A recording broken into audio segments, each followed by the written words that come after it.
Hello भाइयों और बच्चों। तो कैसे हो आप लोग? बढ़िया एकदम, यही चाहिए था। तो आपका फिर से वेलकम है आपके छोटे से प्यारे से चैनल में, जहां हम पढ़ रहे हैं बॉडी फ्लूइड्स एंड सर्कुलेशन।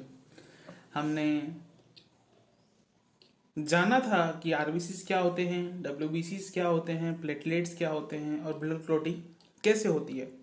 तो क्यों ना हम थोड़ा सा उसके बारे में थोड़ा रिवीजन मार दें। तो स्टार्ट से स्टार्ट करेंगे। ठीक है। ब्लड क्या होता है? एक कनेक्टिव टिश्यू है, जिसका एक स्पेशलाइज्ड कनेक्टिव टिश्यू है, जो कि एक वस्कुलर कनेक्टिव टिश्यू है। क्या है ब्लड? एक कनेक्टिव टिश्यू। कैसा? Vascular connective tissue.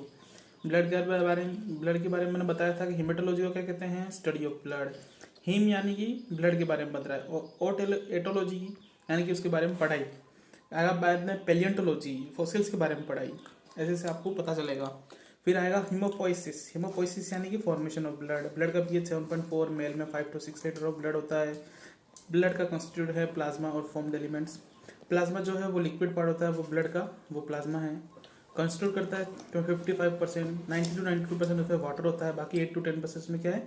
Solid part है। सॉलिड पार्ट में दो तरह के पार्ट्स होते हैं, ऑर्गेनिक और इनऑर्गेनिक। इनऑर्गेनिक में हमारे आ गए आयंस, सॉल्ट और गैसेस। और जो ऑर्गेनिक पार्ट है उसमें 7 to 9% है, उसमें आते हैं हमारे प्रोटीन्स, जिसे हम प्लाज्मा प्रोटीन्स कहते हैं। प्रोटीन्स तीन तरह के थे हमारे पास, तीन प्रोटीन थे। कौन से? Albumin, fibrinogen and globulin. जो एल्बुमिन था वो किसके लिए काम करता था? Sir, blood quality osmotic pressure यानी कि ऑस्मोटिक रेगुलेशन में एल्बुमिन काम आ रहा था। और जो फाइब्रिनोजन था वो कहाँ काम आ रहा था? सर, वो काम आ रहा था कहाँ पर? सर, ब्लड क्लोटिंग या कोएगुलेशन में। और ग्लोबुलिन, सर हमारे तीन तरह के ग्लोबुलिन होते हैं, अल्फा, बीटा और गामा। गामा ग्लोबुलिन हमारे सबसे मेन है सर, जिसको हमें पढ़ना है, जो कि इम्यूनोग्लोबुलिन यानी कि इम्यून सेल्स या एंटीबॉडी बनाने में काम आते हैं। ब्लड के फ्लो चार्ट के बारे में पढ़ लेते हैं। ब्लड में क्या होता है? प्लाज्मा होते हैं, फॉर्म्ड एलिमेंट्स होते हैं, जिसे हम ब्लड कॉर्पस्कल्स कहते हैं। जो ब्लड कॉर्पस्कल्स होते हैं वो तीन तरह के होते हैं सर। कौन कौन से? आरबीसीज, इरेथ्रोसाइट्स, डब्ल्यूबीसीज, ल्यूकोसाइट्स, प्लेटलेट्स, थ्रोम्बोसाइट्स। जो आरबीसीज, इरेथ्रोसाइट्स होते हैं वो सबसे ज़्यादा नंबर में होते हैं। उसके बाद डब्ल्यूबीसीज का भी जो ल्यूकोसाइट है उनके भी हमने डिवीजन मार रखा है। किन किन में? ए ग्रेनुलोसाइट्स और ग्रेनुलोसाइट्स। ए ग्रेनुलोसाइट्स यानी कि जिसमें ग्रेन्यूल्स एब्सेंट हो, जिसके साइटोप्लाज्म में ग्रेन्यूल्स एब्सेंट होंगे उसे हम क्या कहेंगे? ए ग्रेनुलोसाइट्स। और ग्रेनुलोसाइट्स मतलब जिसकी ग्रेन्यूल्स में जिसके साइटोप्लाज्म में ग्रेन्यूल्स प्रेजेंट होंगे उसे हम क्या कहेंगे? ग्रेनुलोसाइट्स। जो ग्रेन्यूल्स है, अब अगर वो बेसिक डाइसिस चेन हो जाए तो वो बेसोफिल है। अगर जो ग्रेन्यूल्स है वो एसिडिक डाइसिस चेन हो जाए तो वो इओसिनोफिल है। अगर वो जो ग्रेन्यूल्स है वो एसिडिक और बेसिक डाई दोनों से स्टेन हो जाए तो वो कौन है? न्यूट्रोफिल्स। पर ऐसे भी होते हैं जो डाइसिस्टेन नहीं होते, जिनके में ग्रेन्यूल्स नहीं होते हैं, वो है हमारे मोनोसाइट और लिम्फोसाइट। जो लिम्फोसाइट थे वो दो तरह के थे। हाँ सर, कौन कौन से? बी और टी लिम्फोसाइट। ठीक है। T lymphocyte cell mediated immunity, और B lymphocyte antibody mediated immunity, जिसे हम ह्यूमरल इम्यूनिटी भी कहते हैं। आरबीसी इरिथ्रोसाइट जो होते हैं वो नॉन न्यूक्लिएटेड होते हैं, सर्कुलर होते हैं, बाइकॉन्केव होते हैं, एक्सक्रिप्शन इनमें ये। ठीक है। उसका साइज होता है 7.5 माइक्रोमीटर। ओरिजिन के टाइम न्यूक्लियस होता है, पर ओरिजिन जब डेवलपमेंट हो जाए, मैच्योरेशन हो जाए तो न्यूक्लियस एब्सेंट होगा और दूसरे ऑर्गेनिल्स भी एब्सेंट होंगे। जगह ज़्यादा होगी तो हीमोग्लोबिन ज़्यादा कैरी कर पाएगा। इसमें क्या है? माइटोकॉन्ड्रिया नहीं है तो क्रेब साइकिल भी नहीं होगी, उसके एंजाइम भी नहीं होंगे। इसमें एनारोबिक रिएक्शन होती है तो एंजाइम और ग्लाइकोलाइसिस होते हैं। कहाँ पर होते हैं? साइटोप्लाज्म में होंगे। माइटोकॉन्ड्रिया तो है ही नहीं। हीमोग्लोबिन की बात करते हैं। हीमोग्लोबिन दो पार्ट से बना है। हीमोग्लोबिन, हीम जो पार्ट होता है उसमें आयरन और पोरफायरिन होते हैं, और ग्लोबिन पार्ट में जब प्रोटीन पार्ट होता है वो ग्लोबिन पार्ट होता है। प्रोटीन पार्ट में क्या होती है? चार पॉलीपेप्टाइड चेन्स होती हैं। या तो ऐसा हो सकता है 2 alpha 2 beta, 2 alpha 2 delta, 2 alpha 2 gamma. Foetus में ये वाले होते हैं 2 अल्फा 2 गामा। और जो अडल्ट मेल होता है, अडल्ट फीमेल होते हैं, उनमें होता है 2 अल्फा प्लस 2 बीटा। ठीक है। जो 1 ग्राम हीमोग्लोबिन को कैरी करता है 1.3 ml ऑफ ऑक्सीजन, और 100 ml ऑफ ब्लड कैरी करता है 12 to 16 ग्राम ऑफ हीमोग्लोबिन। जो 100 ml ऑफ ब्लड कितना कैरी करेगा? ऑक्सीजन। हीमोग्लोबिन ऑक्सीजन कैरी कर रहा है तो कितना कर सकेगा? 20 to 19.2 ml of oxygen. RBCs count देख लेते हैं। मेल में होता है 5 to 5.5 मिलियन पर mm ऑफ क्यूब, और जो फीमेल होता है उसमें होता है 4 या 4.5 मिलियन। न्यूबॉर्न बेबी में 6.8 मिलियन क्यूब पर mm क्यूब, यानी न्यूबॉर्न बेबी में सबसे ज़्यादा आरबीसीज काउंट होता है। लाइफ स्पैन होता है उसका 120 डेज होता है। सबसे पहले कहाँ बनेगा? जब एम्ब्रियो डेवलपमेंट होगा तब यॉक्सक में बनेगा। उसके बाद लेटर ऑन आरबीसी कहाँ बनेगा? लीवर में बनेगा, स्प्लीन में बनेगा, थाइमस में बनेगा, और प्लेसेंटा में बनेगा। कहाँ? एम्ब्रियो में। जब फिटस आ जाएगा, मतलब जब बेबी हो जाएगा, उसके बाद आरबीसी बनना शुरू होगा कहाँ पर? रेड बोन मैरो में। ओके, जो ग्रेवेड ऑफ आरबीसी उसे हम स्प्लीन कहते हैं। ब्लड बैंक भी स्प्लीन ही है आरबीसी का। जब बॉडी को ब्लड कमी हो जाएगी तब आरबीसी का ब्लड स्प्लीन से ही ब्लड आएगा। सीरम क्या होता है? प्लाज्मा माइनस क्लोटिंग फैक्टर या plasma minus fibrinogen. White blood cells की बात कर लेते हैं। उनका टीएलसी क्या होता है? टोटल ल्यूकोसाइट काउंट 6000 से 8000 पर एमएम क्यूब। न्यूट्रोफिल्स क्या है सबसे ज़्यादा, कितने? 60 to 65%। हमने जो डिवीजन किया था ग्रेनुलोसाइट्स और एग्रेनुलोसाइट्स में, उसको हम बाहर पढ़ रहे हैं। जो ग्रेनुलोसाइट्स होते हैं उसके बारे में पढ़ रहे हैं। न्यूट्रोफिल्स होते हैं 60 to 65%, जिसे हम पॉलीमॉर्फोन्यूक्लियर ल्यूकोसाइट्स कहते हैं। क्यों सर? क्योंकि इसके न्यूक्लियस में 3 से 5 लोब्स होते हैं। और ईओसिनोफिल्स होते हैं वो एसिडिक रेसिस्टेंट होते हैं। इनका नंबर इंक्रीज होता है कब? एलर्जिक रिएक्शन में। सर इनका जो आपने बताया था सर, इनके जो ये ईओसिनोफिल्स का न्यूक्लियस होता है वो हेडफोन शेप का होता है, यानी कि बायलोब्ड होता है। और बेसोफिल्स का कैसा होता है? वो ऐसा होता है न्यूक्लियस। बेसोफिल्स का सिक्रेट करते हैं हिस्टामिन, सेरोटोनिन और हेपेरिन। हेपेरिन क्या है? एंटीकोगुलेंट। हिस्टामिन, सेरोटोनिन कब काम आते हैं सर? इन्फ्लेमेटरी रिएक्शंस में। जो दो तरह के सेल्स थे हमारे ग्रेनुलोसाइट्स के, वो थे हमारे लिम्फोसाइट और मोनोसाइट। जो लिम्फोसाइट है उनका न्यूक्लियस ये ऐसा बड़ा सा होता है, और मोनोसाइट उसका न्यूक्लियस यू शेप में बोलो, किडनी शेप बोलो, बीन शेप बोलो।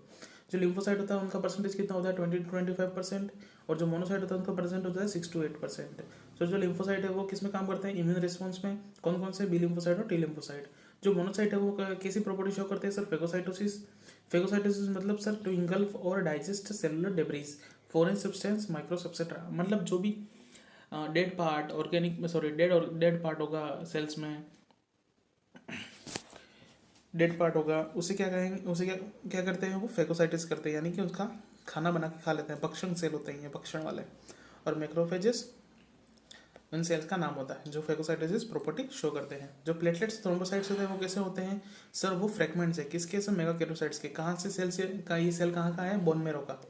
ठीक है, उसके फ्रेगमेंट्स होते हैं कौन सर? प्लेटलेट्स। किसके? मेगाकेरोसाइट्स को। जो ब्लड में नॉर्मली कितने होते हैं? 1.5 lakhs to 3.5 lakh platelets per MM of cube.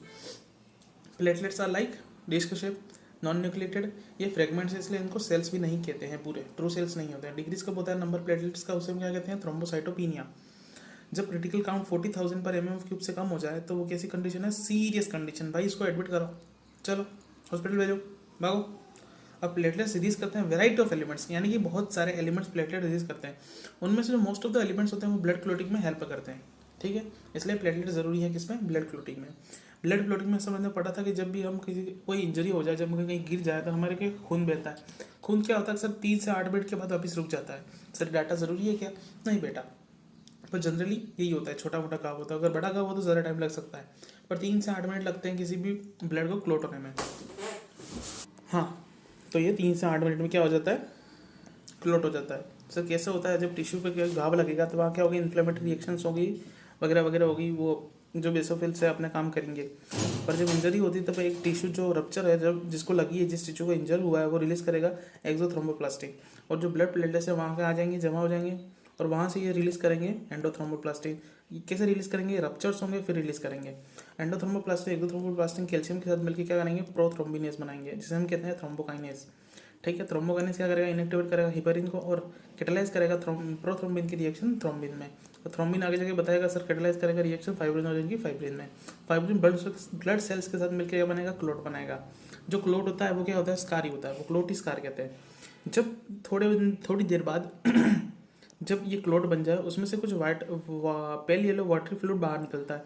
उसी वाटरी फ्लूइड को हम कहते हैं सीरम। सीरम में क्या होता है? क्लोटिंग फैक्टर नहीं होता है, प्लाज्मा होता है सर। ठीक है, जो विटामिन के is also required for blood clotting. क्यों सर? क्योंकि वो प्रोथ्रोम्बिन जो है उसको बनाने में काम करता है। कहाँ पर? लीवर में। 13 ब्लड क्लोटिंग फैक्टर होते हैं, रिक्वायर्ड होते हैं, मेनली प्रोड्यूस कहाँ होते हैं? लीवर में होते हैं। ओके बेटा, तो ये था हमारा पिछले 2 लेक्चर का रिवीजन। आई होप कि आपको रिवीजन करने में इजी होगा। अगर आपको थोड़ा फास्ट लगे तो आप एक काम कर सकते हो, आप 0.75x पर देख सकते हो। ठीक है, क्योंकि रिवीजन था इसलिए मैंने फास्ट में कराया। अब हम आगे से पढ़ने जा रहे हैं ब्लड ग्रुपिंग। सर ये ब्लड ग्रुपिंग होता क्या है? देख, किसी चीज़ का ग्रुप बनाना, मतलब समझ ले कि अगर कोई सेक्शन बना रहे हैं हम, जैसे कि ए सेक्शन बनाया, बी सेक्शन बनाया, सी सेक्शन बनाया। सर ए सेक्शन में सिर्फ लड़कियां होंगे, बी सेक्शन में सिर्फ लड़के होंगे, और सी सेक्शन में लड़की और लड़के दोनों होंगे। तो इसे ग्रुपिंग में भी होता है। इस ग्रुपिंग को हम कहते हैं एबीओ सिस्टम। और जो एबीओ सिस्टम वो किसने दिया था? सर कार्ल लैंडस्टीनर ने। ठीक है sir. It is discovered by Karl Landsteiner. कौन सा system? ABO system. Blood grouping के हम कौन सा सिस्टम यूज करते हैं? एबीओ सिस्टम यूज करते हैं। जो ब्लड ग्रुप्स होते हैं essential for transfusion of blood, किसके लिए एसेंशियल होते हैं? ब्लड के ट्रांसफ्यूजन के लिए, between the donor and recipient. Sir ये तो जाहिर सी बात है कि देने वाला देगा, लेने वाला लेगा, ये तो बात ही वही है। अब जनरली एबीओ सिस्टम क्या होता है कि and RH factor are widely use. पहले हम एबी सिस्टम के बारे में पढ़ेंगे, फिर हम आरएच फैक्टर के बारे में भी पढ़ेंगे, घबराना मत। तो एबीओ सिस्टम इजीली आपको एकदम आराम से समझ में आ जाएगा, चिंता मत करना। किसके लिए यूज करते हैं? Transfusion of blood among blood among human beings. According to this system blood groups are of 4 types. Sir ये 4 टाइप्स के कैसे बन गए, मैं भी वो भी आपको बताऊंगा। This blood groups are based on the presence of antigen on the surface of RBCs. ये बात तो आपको समझ में आ रही होगी। जैसे ये ब्लड सेल है, मान लो कि ब्लड सेल है, इस पर अगर कोई एंटीजन होगा, कैसा भी एंटीजन, जैसे कि ए वाला हो, बी वाला हो, या ए बी दोनों साथ में हो, तो उस हिसाब से हम ब्लड ग्रुपिंग करते हैं। तो जो हमारा ब्लड ग्रुप बनता है वो किसके बेसिस पर बनता है कि उसकी आरबीसी के सरफेस पर एंटीजन कैसा है। सुनना बेटा ध्यान से, उसके आरबीसी, नॉट प्लाज्मा, आरबीसी के सरफेस पर एंटीजन कैसा है, हाँ, तो उसके हिसाब से हम ब्लड ग्रुपिंग करते हैं। और दूसरी बात क्या होती है कि प्लाज्मा में जो होता है वो उसके आरबीसी के जो प्लाज्मा में होता है एक एंटीबॉडीज पाए जाते हैं। प्लाज्मा में क्या पाए जाएंगे? एंटीबॉडीज, जो कि उसके जो एंटी है, यानी कि ए एंटीजन है तो उसका एंटी बी है, तो जो प्लाज्मा में एंटीबॉडी होंगे वो बी के अगेंस्ट होंगे। तो ब्लड ग्रुप ए कैसे होगा? सर इसके सरफेस पर ए एंटीजन होगा तो ब्लड ग्रुप ए बन जाएगा। ब्लड ग्रुप बी कैसे होगा? सर इसके सरफेस पर बी एंटीजन होगा तो उसके ब्लड ग्रुप बी बन जाएगा। तो ब्लड ग्रुप ए बी कैसे होगा? इसके सरफेस पर अगर ए एंटीजन और बी एंटीजन दोनों होंगे तो वो ब्लड ग्रुप कैसा बन जाएगा? A B. जो ओ है वो doesn't have any antigen, O के पास क्या है? कोई भी एंटीजन नहीं होता, तो सर इसलिए हम उसे क्या कहते हैं? O blood group. जो इसके प्लाज्मा होंगे, जैसे कि ए ब्लड ग्रुप है तो उसके ऊपर ए एंटीजन है आरबीसी के सरफेस पर, तो उसके प्लाज्मा में कौन सा एंटीबॉडी होगा? उसके अगेंस्ट वाला, ऑपोजिट वाला एंटीबॉडी बी। तो अगर वो उसके ऊपर, जैसे कि बी ब्लड ग्रुप है, इसका एंटीजन कौन है? सर बी है, तो उसके सरफेस पे कौन होगा? आरबीसी के सरफेस पर बी एंटीजन। तो उसके अगेंस्ट कौन सा है? सर ए एंटीजन वाला। तो प्लाज्मा में कौन सा एंटीबॉडी होगा? सर एंटी ए होगा। ठीक है, अगर ए बी है तो बोथ ए बी एंटीजन है, ठीक है, ए बी एंटीजन दोनों है। अब सर क्या करेंगे, क्योंकि इसके ऊपर दोनों एंटीजन है, अगर कोई एक के भी खिलाफ हो गया तो उसको लेने के देने पड़ जाएंगे, तो उसके ऊपर कोई भी इसके अंदर प्लाज्मा के अंदर कोई भी एंटीबॉडी नहीं होती है। पर जो ओ ब्लड ग्रुप होता है वो कोई भी एंटीजन नहीं रखता, तो क्या करेगा? दोनों एंटीबॉडी रखेगा। समझ रहे हो? इसके ऊपर दोनों एंटीजन है पर प्लाज्मा में कोई भी एंटीबॉडी नहीं है, इसके ऊपर एक भी एंटीजन नहीं है, ब्लड प्लाज्मा में दोनों एंटीबॉडी हैं। ये बात है, समझ में आ रहा है? जैसे ब्लड ग्रुप ए है तो वो ब्लड ग्रुप ए क्यों है? क्योंकि उसके आरबीसी पर ए एंटीजन है। ब्लड ग्रुप बी है तो ब्लड ग्रुप बी क्यों है? क्योंकि उसके आरबीसी पर बी एंटीजन है। अगर ब्लड ग्रुप ए बी दोनों है, ब्लड ग्रुप ए बी दोनों नहीं होता, ब्लड ग्रुप ए बी एक ही होता है। जो ब्लड ग्रुप ए बी है उसके आरबीसी पे क्या होंगे? बोथ ए और बी एंटीजन दोनों होंगे। जो ब्लड ग्रुप ओ है उसके ऊपर कोई भी एंटीजन नहीं होगा, ठीक है। अब ब्लड ग्रुप ओ पर कोई भी एंटीजन नहीं होगा तो उसके अंदर दोनों एंटीबॉडी होंगे, एंटी ए एंटी बी। तो इस हिसाब से हम देखेंगे कि ये काम कैसे करेगा। और जो रिएक्शन होती है एंटीबॉडी और एंटीजन के अगेंस्ट वाली, उसे हम कहते हैं एग्लूटिनेशन रिएक्शन। हाईलाइट कर दो मास्टर जी।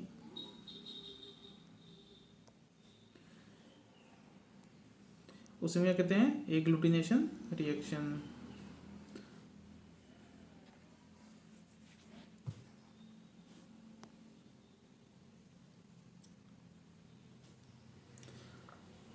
अब ब्लड ट्रांसफर की टेबल पढ़ते हैं। ब्लड ट्रांसफ्यूजन यानी कौन ब्लड किसको दे सकेगा या कोई ब्लड किससे ले सकेगा। जैसे ब्लड ग्रुप ए की बात करते हैं तो जो ब्लड ग्रुप ए वाला है वो एंटीजन उसके ऊपर कौन सा है? A antigen. तो सर उसके ऊपर एंटीबॉडी कौन सी होगी? सर उसके प्लाज्मा में एंटीबॉडी कौन सी होगी? Anti B.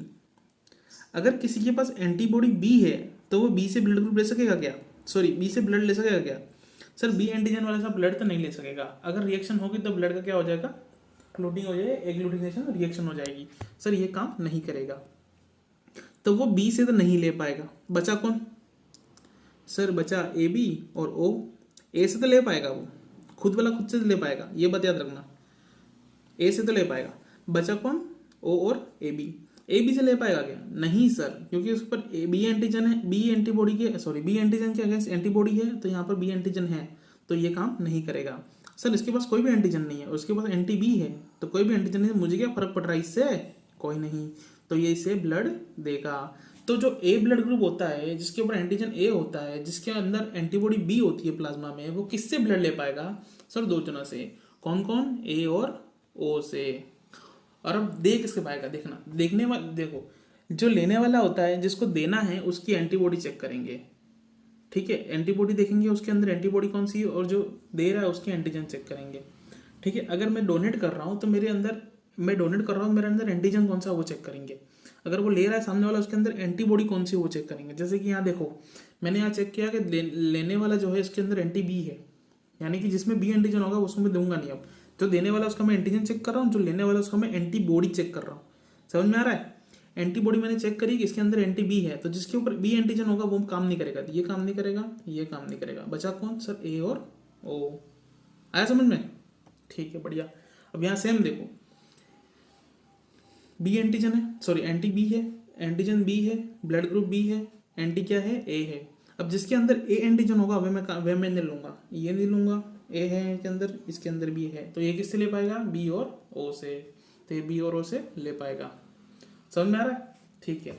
अगर किसी के अंदर ए बी एंटीजन दोनों हैं तो सर फिर ऐसा ही कोई काम करेगा जिसके ए बी एंटीजन दोनों हैं पर एंटीबॉडी एक भी नहीं है, तो फिर तो एंटीबॉडी एक भी नहीं है तो फिर सबसे लेगा ना, एंटीबॉडी एक भी नहीं है, इसके अंदर एंटीबॉडी एक भी नहीं है, तो सर ये इससे भी लेगा, इससे भी लेगा, इससे भी लेगा और इससे भी लेगा, तो ये ए बी ओ सबसे लेगा।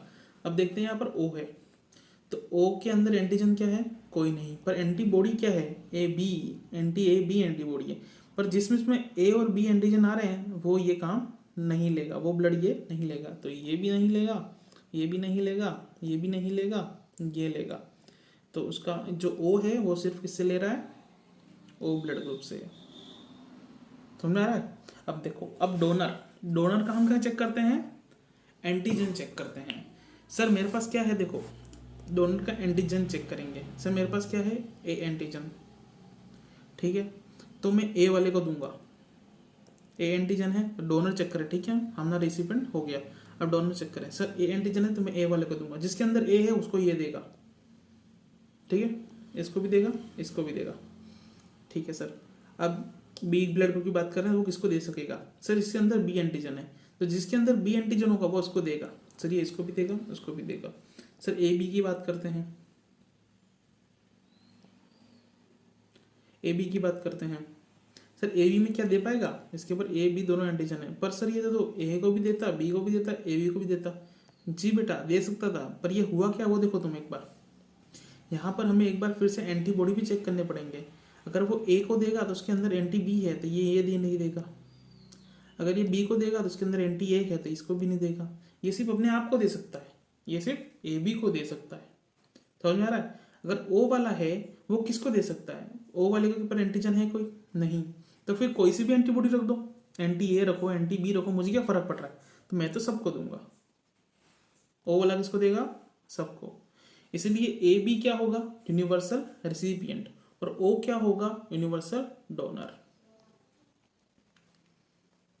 हाँ समझ, ए बी क्या होगा, यूनिवर्सल रेसिपिएंट, और ओ क्या होगा, यूनिवर्सल डोनर। अब हमें एक एंटीजन और मिला, सर क्या है, एंटीजन एंटीजन कर रहे हो बार बार, अरे बेटा सुनते ले।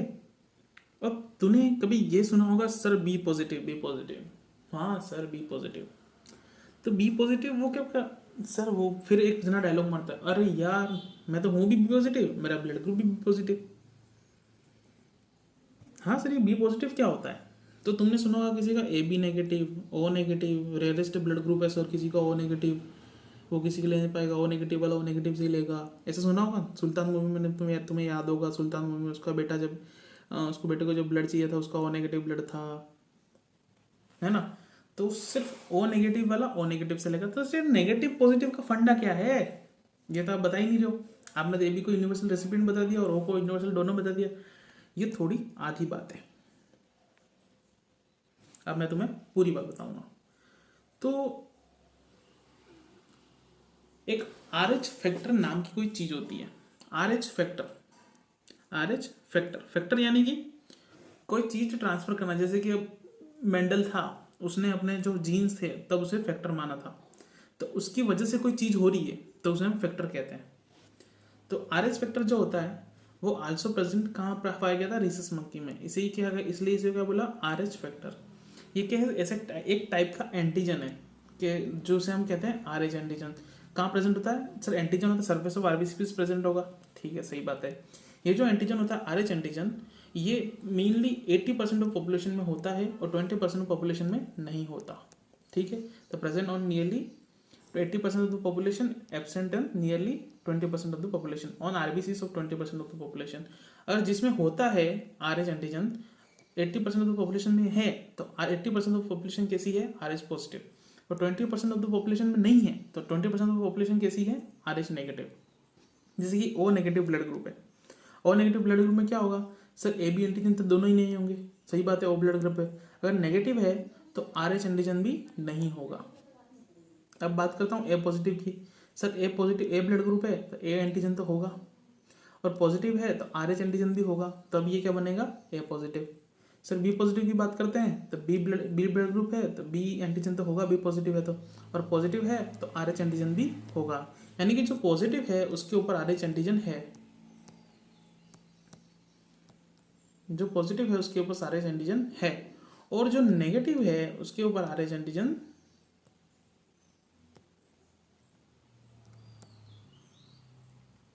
नहीं है।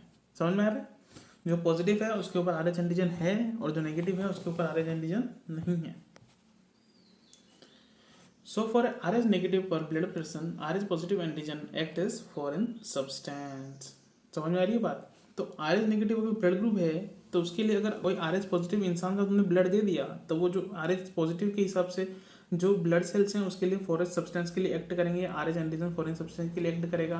तो ये आर एच नेगेटिव वाला आदमी इसके खिलाफ क्या बना देगा, एंटीबॉडी बना देगा। फिर एंटीबॉडी एंटीजन रिएक्शन हो जाएगी जिसे हम कहते हैं एग्लूटिनेशन रिएक्शन। सर एग्लूटिनेशन बोल रहे हो आप, पर एग्लूटिनेशन का मतलब होता क्या है सर, एग्लूटिनेशन रिएक्शन में ऐसा होता क्या है। तो एग्लूटिनेशन रिएक्शन में क्या होता है बेटा कि जब रिएक्शन होती है एग्लूटिनेशन तब आरबीसी का ब्रेकडाउन हो जाता है। Okay, simple.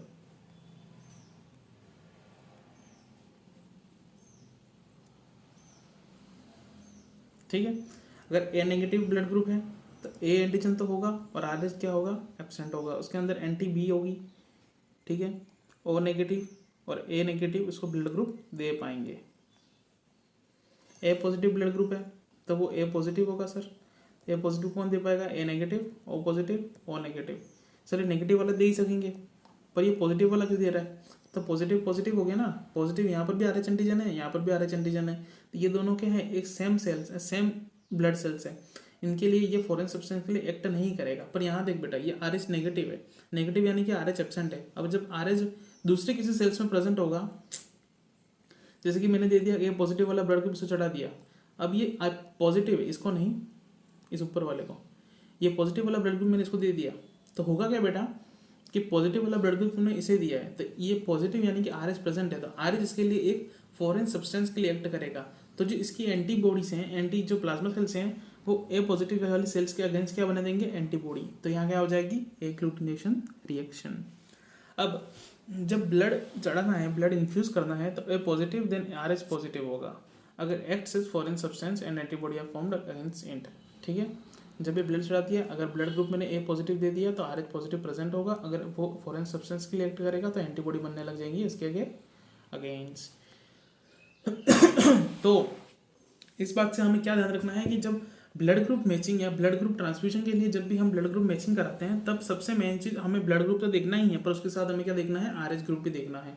Must be present, must be matched before the transfusion blood.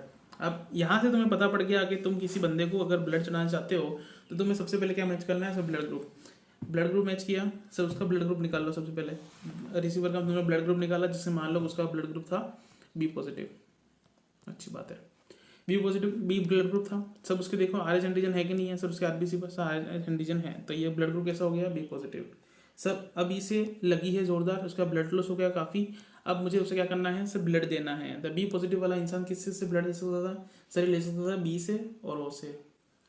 अब ये बी से ले रहा था, ओ से भी ले रहा था, पर क्योंकि इसमें पॉजिटिव है तो ये बी पॉजिटिव से लेगा, ओ पॉजिटिव से लेगा, बी नेगेटिव से लेगा, ओ नेगेटिव से लेगा।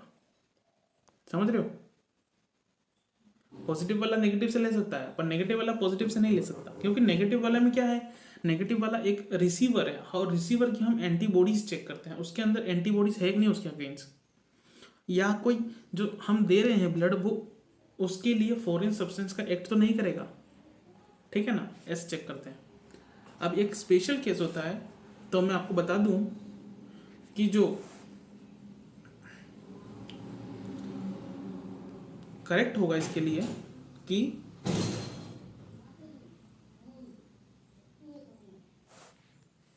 ए बी पॉजिटिव यूनिवर्सल डोनर हो, यूनिवर्सल रिसीवर होगा, और ओ नेगेटिव यूनिवर्सल डोनर होगा। समझ में आया, ओके ग्रेट। तो हम आगे बढ़ते हैं आगे के लेक्चर में। सर अब कहाँ थे, यहाँ पर जो आर एच एंटीजन है उसके रिगार्ड्स में एक स्पेशल केस हमें सामने आया। जैसे कि मैंने आपको बताया कि अगर आर एच नेगेटिव वाले को आर एच पॉजिटिव का ब्लड दे दिया तो उसमें क्या होगा सर, एग्लूटिनेशन रिएक्शन हो जाएगी और आरबीसी का ब्रेकडाउन हो जाएगा। तो एक स्पेशल केस है, इसमें क्या होता है कि जब एक आर एच इनकम्पेटेबिलिटी मिसमैचिंग होता है, ये हैज बीन ऑब्जर्व्ड कब, जब R H negative blood of pregnant mother with R H positive blood of foetus. यानी कि जब कोई मदर है, उसकी जो मदर है वो are H negative blood group की है और जो फादर है वो are H positive blood group का है, ठीक है। तो जब उनकी फर्स्ट प्रेगनेंसी हुई मदर की, are H negative blood group वाली मदर की फर्स्ट प्रेगनेंसी हुई, गॉट प्रेग्नेंट, फर्स्ट प्रेगनेंसी हुई, तब होगा क्या, जब अगर फीटस आर एच पॉजिटिव आए तो पूरी कंप्लीट जो गेस्टेशन पीरियड है उसमें कुछ नहीं होगा। फर्स्ट प्रेगनेंसी के टाइम पे कंप्लीट गेस्टेशन पीरियड उसमें कुछ नहीं होगा, ऐसे कोई अगर सेंसिटिव कंडीशन नहीं आई तो कुछ नहीं होगा, डिलीवरी नॉर्मल है, अगर प्रेगनेंसी नॉर्मल है तो कुछ नहीं होगा। पर अगर आर एच पॉजिटिव वाला ब्लड जब फर्स्ट बेबी डिलीवर करते हैं तो प्लेसेंटा का क्या होता है, रप्चरेशन होता है, प्लेसेंटा टूटती है, तो कुछ सेल्स आर एच पॉजिटिव वाले कुछ सेल्स क्या करते हैं, some blood got mix with blood, मतलब जो आर एच पॉजिटिव ब्लड है बेबी का वो मिक्स हो जाता है किससे, मदर से, यानी कि कुछ सेल्स मदर के जाके मदर के बॉडी फ्लूइड में चली जाती हैं, तो वो क्या बनेगी अब क्योंकि ये आर एच पॉजिटिव वाला है और मदर की ब्लड ग्रुप कैसा है, आर एच नेगेटिव, यानी कि नेगेटिव ब्लड ग्रुप है, तो जो पॉजिटिव एंटीजन है उसके लिए कैसे काम करेगा, फॉरेन सब्सटेंस के लिए सर ये तुरंत ही मदर के सेल क्या करेंगे सर, बी लिम्फोसाइट बनाएंगे, बी लिम्फोसाइट्स में प्लाज्मा मेमोरी सेल्स, और उसके अगेंस्ट क्या करेंगे, एंटीबॉडीज बनाना शुरू कर देंगे। एंटीबॉडीज जैसे ही बनाई तो एंटीबॉडीज यहाँ गई are H positive blood group के पास, सर क्या किया, उनका रप्चरेशन करा, एग्लूटिनेशन रिएक्शन हो गई, तो वो क्या करेंगे, सेल्स तभी खत्म हो गई। पर सर जब बी लिम्फोसाइट सेल बनता है तो वो अपनी एक सेल और बनाता है, जब बी लिम्फोसाइट प्लाज्मा सेल बना रहा होता है तो उसका एक दिमाग में और चलता है, वो क्या है, ऐसा दूर विजनरी है, वो दूर का सुनने वाला है, तब वो मेमोरी सेल साथ में बना लेता है। अब ये जब फर्स्ट प्रेगनेंसी हो गई तब बच्चे को कुछ नहीं होगा, जो सेल्स बच्चे के अंदर गई वो आर एच पॉजिटिव की थी, उसके लिए एंटीबॉडी बनी, और आज पॉजिटिव की जो सेल्स थी वो रप्चर हो गई, खत्म हो गई, उसका कुछ लेने देने नहीं। पर जो मेन फंडा है वो यार मेमोरी सेल्स का है। अब फ्यूचर में कोई प्रेगनेंसी हुई, ठीक है, मान लो सेकंड थर्ड, कहीं सेकंड वाला आर एच नेगेटिव भी हो सकता है, आर एच पॉजिटिव भी हो सकता है, 50% चांस है, मान लो सेकंड में आर एच पॉजिटिव हो गया। अब जब सेकंड प्रेगनेंसी हुई तब क्या हुआ कि बच्चा तब भी आर एच पॉजिटिव था, ठीक है, और मदर कैसी थी, आर एच नेगेटिव तो है ही मदर। अब मदर प्रेग्नेंट हुई सेकंड प्रेगनेंसी में, तब होता क्या है कि अब मेमोरी सेल्स बन रखे थे, गामा ग्लोबिन बन रखे थे, अब ये क्या है, प्लेसेंटा के थ्रू क्रॉस कर लेते हैं। हमने पढ़ा है कि एक एंटीबॉडी होती है आईजीजी जो कि क्रॉस कर लेती है प्लेसेंटा को, पढ़ा है हमने, वेरी गुड।